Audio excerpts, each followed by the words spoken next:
पार्वतीचे पुन्हा त्याच मंदिरात आगमन झाले तेव्हा उच्चवरित पुजाऱ्याला पाहून पार्वतीला खूपच आश्चर्य वाटले. तिने विचारले, गुरुवा, तुझी व्याधी कशी नाशी झाली?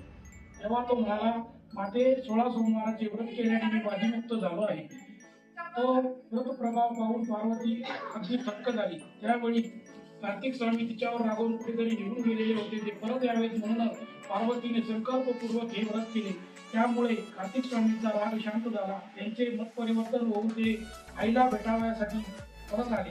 त्यामुळे पार्वतीला खूपच आनंद झाला. कार्तिक स्वामींनी तिला विचारले, माते, मी मनात राहत होतो, मला तुला भेटण्याची कुणीच इच्छा नव्हती, मग मी तुला भेटण्यासाठी इतका आतुर कसा झालो? पार्वतीने त्यांना 16 सोमवाराच्या व्रताचा महिना सांगितला.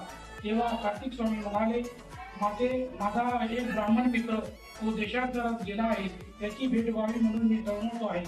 त्यासाठी मी हे व्रत करतो. कार्तिक स्वामींनी पार्वतीकडून व्रतविधी जाणून घेतला आणि त्याप्रमाणे व्रताचरण केले. त्यानंतर कार्तिक स्वामी एकदा वनात गेले असताना तेथे त्या मित्राची त्यांना अकस्मात भेट झाली. त्यावेळी ब्राह्मण मित्राने कार्तिकेयाला विचारले, हे शिवपुत्रा, आपल्या दोघांची पुन्हा भेट होईल अशी मला आशाच नव्हती, मग हे कसे शक्य झाले? कार्तिक स्वामींनी त्याला 16 सोमवाराच्या व्रतानुष्ठानाची माहिती सांगितली. तो ब्राह्मण मित्र अविवाहित होता.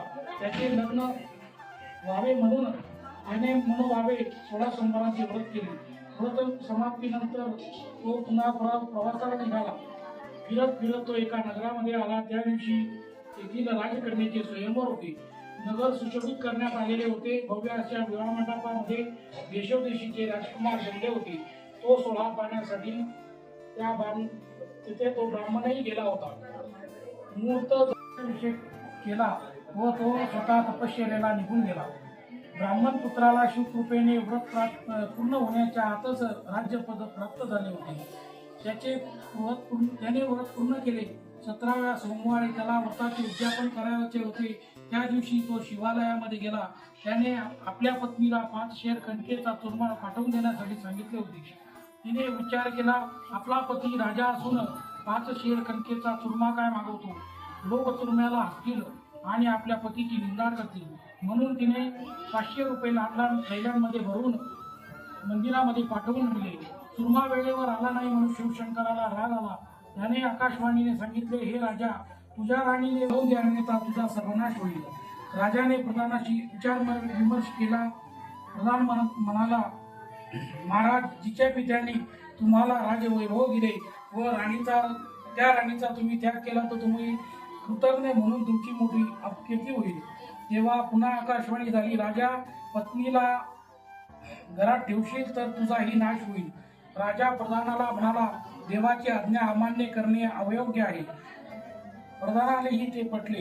राजाने त्याच दिवशी आपल्या पत्नीला राज्याबाहेर घापणामध्ये स्वतःची अक्कल चालवल्याबद्दल तिला अशी शिक्षा प्राप्ती झालेली होती. राजवैभव मध्ये राहणारी ती राणी अक्षरशः दीन झाली. तहान भुकेने व्याकुळ होऊन उन्हातानामध्ये वनवन भटकू लागली. ती फिरत एका नगरामध्ये आली. एका वृद्धेने तिला आपल्या झोपडीमध्ये आश्रय दिला. तिला खाऊपिऊ घातले. एके दिवशी म्हातारीने तिला विक्रीसाठी काही वस्तू दिल्या. त्या घेऊन ती बाजारात जात असताना अचानक वादळ आले व त्या वाऱ्याने तिच्या डोक्यावरील सर्व सामान उडून गेले. ते शोधूनही सापडले नाही. राणी हताश होऊन म्हातारीकडे आली. नुकसान झालेल्यामुळे चिडलेल्या म्हातारीने तिला तक्षणी घरामधून घालवून दिले. त्यानंतर राणी तेल्याच्या घरी जाऊन तिच्या पत्नीला मदत करू लागली. एके दिवशी तेल्याने 4 गागरी भरून तेल काढले. ते विकण्यासाठी पाठवायचे होते. राणीची त्यावर दृष्टी पडली तर काय आश्चर्य, त्या गागरीमधील सर्व तेल क्षणार्धामध्ये नाहीसे झालेले होते. त्यामुळे चिडलेल्या त्या तेलाने अवलक्षी राणीला परत घराची पूर्णतः आठवून दिली. लोकांच्या भीतीने राणी अरण्यामध्ये येथे आले होते. येथील हा प्रकार पाहून तसेच निघून गेली. गायी व वासरे हा काय प्रकार म्हणून जाणून घेण्यासाठी त्याने तुझ्या या धर्मकन्येच्या पतीने 16 सोम तू माझ्या धर्म त्याला एकच कन्या होती. त्याचे तिने स्वयंवर मांडलेले होते. ती मोज पाहण्यासाठी तो ब्राह्मण पुत्रही तिथे गेला होता. त्याचे राजबंडे रूप व मुखचर्येवर झळकणारे ज्ञानतेज पाहून राजकन्येने त्यालाच वरमाला घातली. राजाने त्या दोघांचा विवाह अगदी थाटामाटामध्ये लावून दिला. ब्राह्मण पुत्राला राज्याभिषेक केला व तो स्वतः तपश्चर्येला निघून गेला. ब्राह्मण पुत्राला शिवकृपेने व्रत पूर्ण होण्याच्या आतच राज्यपद प्राप्त झाले होते. त्याने व्रत पूर्ण केले. 17व्या त्या घेऊन ती बाजारात जात असताना अचानक वादळ आले व त्या वाऱ्याने तिच्या डोक्यावरील सर्व सामान उडून गेले. ते शोधूनही सापडले नाही. राणी हताश होऊन म्हातारीकडे आली. नुकसान झालेल्यामुळे व तिच्या हस्तस्पर्शाने ती नदी पूर्णतः आटून गेली. लोकांच्या भीतीने राणी अरण्यामध्ये वनवन भेटू लागली. तिला एक सुंदर असे तळे दिसले. ती पाणी पिण्यासाठी पुढे गेली तेव्हा तिची दृष्टी पडताच त्या तलावातील पाण्यात किडे पडले. सगळे पाणी नासले. गुराखी गुरांना पाणी पाजण्यासाठी रोजच्यासारखे तेथे आले होते. तेथील हा प्रकार पाहून तसेच निघून गेले. गाई असह्य अवस्थेमध्ये रंडाऱ्या राणीला पाहून त्याला तिची दया आली. त्याने तिची आस्थेने चौकशी केली. तिची हकीकत ऐकून तो म्हणाला, तू मला कन्ये समान आहेस. तू माझ्या आश्रमामध्ये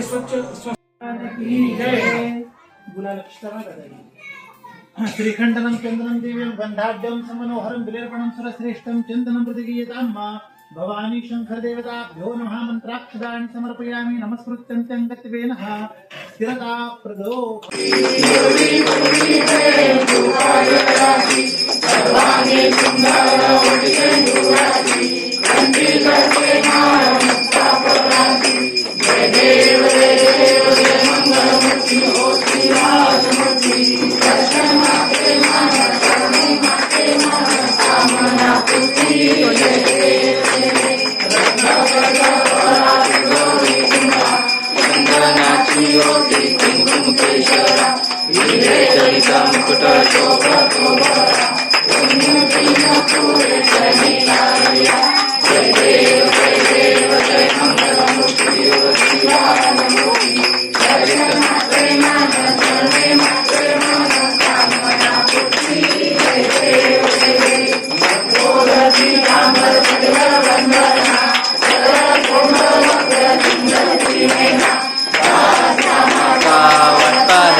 संकटे पावावे निर्वाणी रक्षावे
प्रसिद्ध झाले.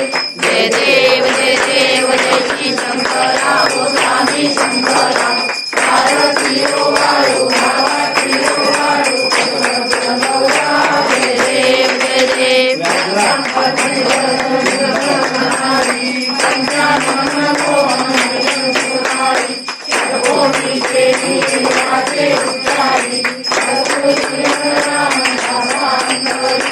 देव जय देव. शंकरा आरती हो वाळू भगवती हो वाळू जय देव जय देव.